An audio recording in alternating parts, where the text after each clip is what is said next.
नमस्कार प्यारे विद्यार्थियों, स्वागत है आप सभी का आपके अपने यूट्यूब प्लेटफॉर्म उदय एजुकेशन में।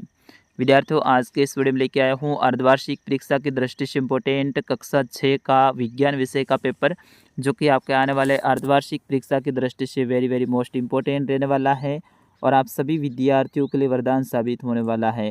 तो विद्यार्थियों, इस प्रश्न पत्र को अंत तक देखें, इसे शेयर और लाइक ज़रूर कीजिएगा। चलिए बढ़ते हैं पहले प्रश्न की ओर। पहला प्रश्न है, पौधे का कौन सा भाग मिट्टी के अंदर होता है। लेकिन वीडियो में आगे बढ़े उससे पहले आपसे विनंती रहेगी, चैनल को भी सब्सक्राइब कर दीजिए। तो पौधे का कौन सा भाग मिट्टी के अंदर रहता है विद्यार्थियों, तो वो है जड़। अगला प्रश्न है, हमारे शरीर का पूर्णतः घूमने वाला भाग कौन सा है, तो वो कोहनी है, सॉरी भुजा है। कॉकरोच में कितने जोड़ी पैर होते हैं, तो 3 जोड़ी पैर होते हैं। यहाँ का किस प्रकार के आवास में रहना हेतु अनुकूल होता है, तो वो पर्वतीय क्षेत्र में। याक में पहाड़ी बेल आप मीनिंग बोलते हो ना, तो वो पर्वतीय क्षेत्र में। फिर उसके बाद में अगला है, निम्न में से विद्युत का सबसे अच्छा चालक है मानव शरीर। अगला है, विद्युत सेल का आविष्कार किसने किया था, अरस्तु, एडिसन, ओलेसांद्रो या फिर थॉमसन ने। इसका आंसर आपको बताना है। चुंबक के कितने ध्रुव होते हैं, तो 2 होते हैं, एस और एन के नाम से अपन जिनको जानते हैं, साउथ एंड नॉर्थ। फिर उसके बाद में अगला है, पर्वतारोही अपने साथ कौन सी गैस लेकर जाते हैं, तो ऑक्सीजन लेके जाते हैं।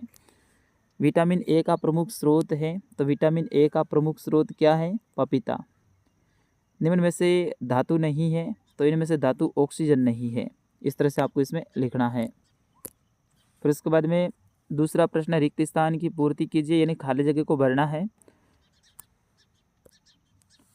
विटामिन सी के अभाव से स्कर्वी नामक रोग होता है। यहाँ पे स्कर्वी आपको लिखना है।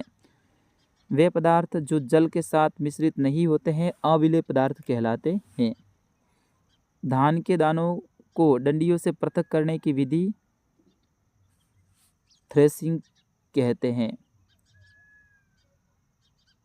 तना है वो जल का संवहन करता है, इसमें तना भरना है। अस्थियों की संधियां शरीर को गति करने में सहायता करती हैं, इसमें गति करने में।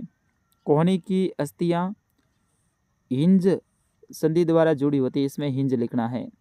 स्थल पर पाए जाने वाले पौधे एवं जंतुओं के आवास को स्थलीय आवास कहते हैं, तो स्थलीय इसमें पढ़ना। 1 मीटर में 100 सेंटीमीटर होते हैं, तो इस तरह से आपको इसमें भरना है। तो ये रिक्त स्थान तो बिल्कुल ईजी था आज, और जिनके होने वाला है उनके लिए भी ईजी है। फिर उसके बाद में अगला प्रश्न है, तीसरा, कॉलम अ को कॉलम ब से मिलान करना है। पारदर्शी, अपारदर्शी, अविलेय, पारभासी, थ्रेसिंग, पत्ती, तो इनका मिलान आपको करना है, ठीक है ना।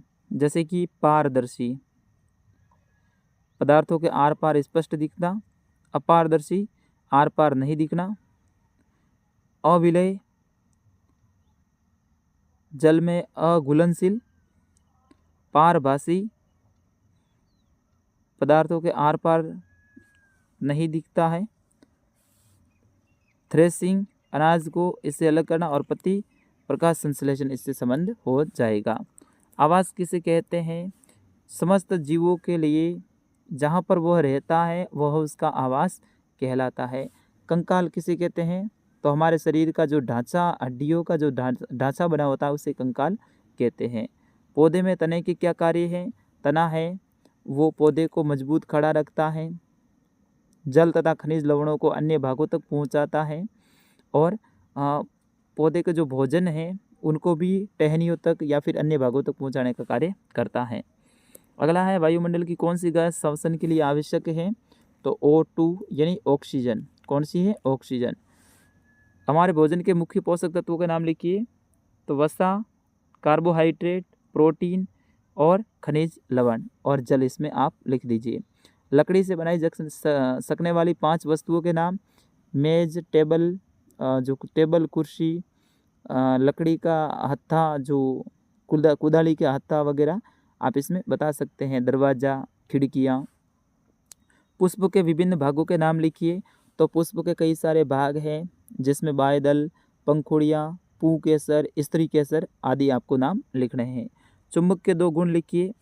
वायु के संगठन क्या है, तो वायुमंडल का जो संगठन है जिसमें 78% नाइट्रोजन है और 21% ऑक्सीजन व 1% अन्य गैसें हैं। फिर उसके बाद में अगला प्रश्न देखिए। अगला प्रश्न बहुत इंपॉर्टेंट है विद्यार्थियों, थोड़ा सा इसमें मिस्टेक हो रही है। हाँ, अगला प्रश्न देखिए, हमारी कोहनी पीछे की ओर क्यों नहीं मुड़ सकती है? क्योंकि कोहनी के अंदर हिंज संधि पाई जाती है। कौन सी संधि पाई जाती है? हिंज संधि पाई जाती है, जो कि पीछे की ओर नहीं मुड़ती है।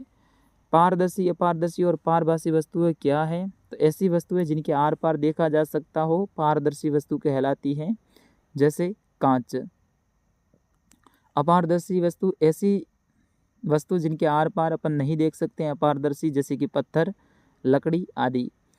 पारभासी ऐसी वस्तु जिनके आर पार हम थोड़ा थोड़ा या फिर स्पष्ट दिखाई नहीं देता हो, वे पारभासी कहलाती है। तो इस तरह से आपको इनमें अंतर बताने हैं, इनके बारे में लिखना है।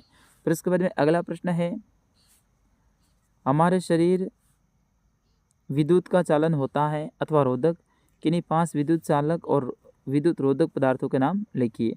तो हमारा शरीर विद्युत का चालक होता है और 5 विद्युत चालक की बात कर रहे हैं, तो जो जितने भी धातु हैं इनके नाम आप लिख दीजिए, और रोधक लकड़ी, प्लास्टिक, कागज़, ये आप बता लेना।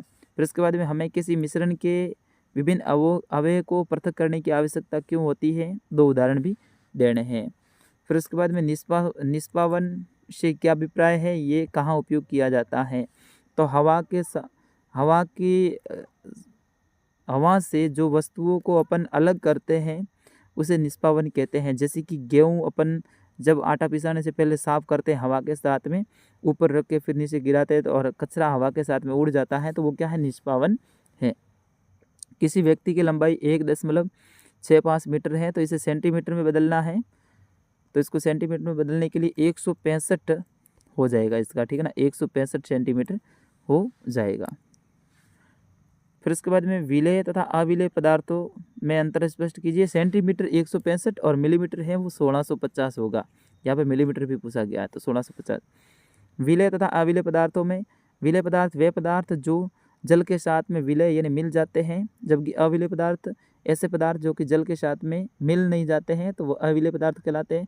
विलेय में जैसे कि शक्कर, गुड़ वगैरह, अविलेय में चौका, बुरादा वगैरह, ये आप बता सकते हैं। केंचुए मिट्टी को किस प्रकार उपजाऊ बनाते हैं? तो अपने रास्ते में आने वाली जो कचरा होता है उन्हें वे खा लेते हैं और फिर उनको अनपचे रूप में ही आगे निकाल देते हैं, इससे मिट्टी उपजाऊ बनती है।